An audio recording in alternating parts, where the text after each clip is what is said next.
come redo this wreath with me that I found at a thrift store for just a couple bucks. I thought the gold on top of these leaves was the best for Christmas. I do have to remove this bow though. It is just not the Christmas vibe that I was hoping for.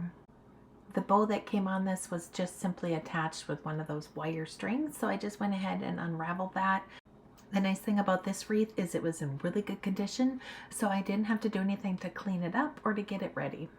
As you can see, I have a couple things that I picked up at Hobby Lobby, and the ribbon that I'm using, I did 4 strips at 16 inches each, and then I'm just going to fold them in half, make a loop, and then staple them in place. Super easy bow. I think if you are bow impaired like myself, you will find this a really easy bow to put together.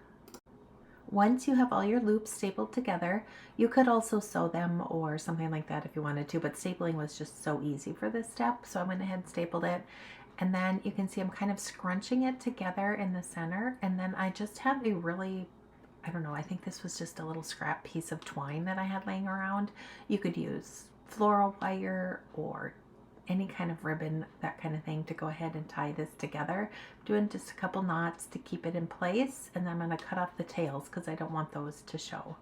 And then this is really easy. Flip it over and open up each of the loops, which you can see here. Doesn't really take a whole lot of bow expertise to put this one together. And I probably should have mentioned earlier, this does work best when you have wired ribbon, because then where you're moving these loops around, they kind of stay where you put them. Now for the tails, I have this printed ribbon where it has these cardinals on there, so of course I don't want my birds upside down, so I went ahead and cut apart the ribbon here. So this is about 20 inches each, and then I went ahead and dovetailed the ends. Now on the back, just attach it if you want to hot glue it, add some more string to it, some wire, staple it, whatever works for you. Now I just kept working with the bow till I got it to where I liked where it looked, and kind of where I wanted the cardinals to kind of show a little bit more, so I kept playing with it a little bit more than I probably needed to. And once, whoops, kind of got off camera there, but once I got it all where I wanted it, I had to get some more staples, and then I went ahead and attached the little tails to the back of it.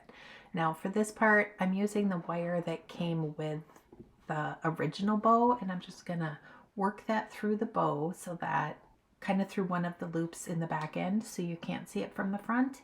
And then I'm just going to twist it on and attach it to the wreath. So again, this is a really simple redo for one of those couple dollar wreaths that you can find at your thrift store.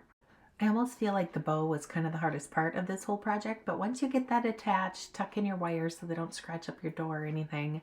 And then again, I had to refluff it. It just got squished as I was forcing it onto this wreath.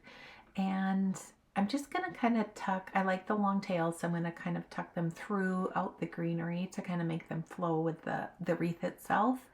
And then I found these like velvet covered balls they were wrapped in what looked like a velvet covered ribbon. So you could really make something like this pretty easily, but I found these at Hobby Lobby, and I just worked them into the wreath itself wherever I kind of thought they balanced it out. So I tried to do like a cluster with the bow, and then to offset it on the other side with another cluster of items.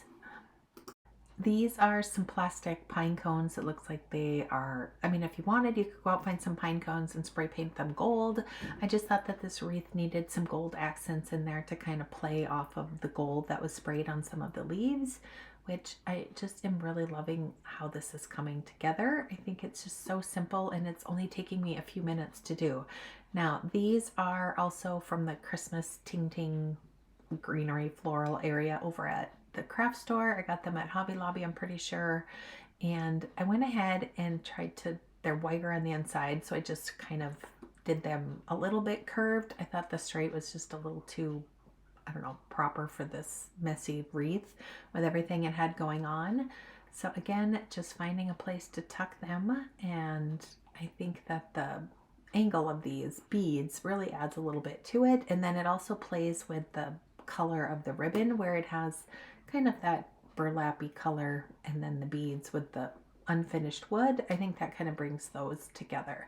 So I'm just going to go ahead and stick that in there. Again, super easy to redo this wreath wreath from the thrift store. I hope you enjoyed it. Let me show it to you on my door.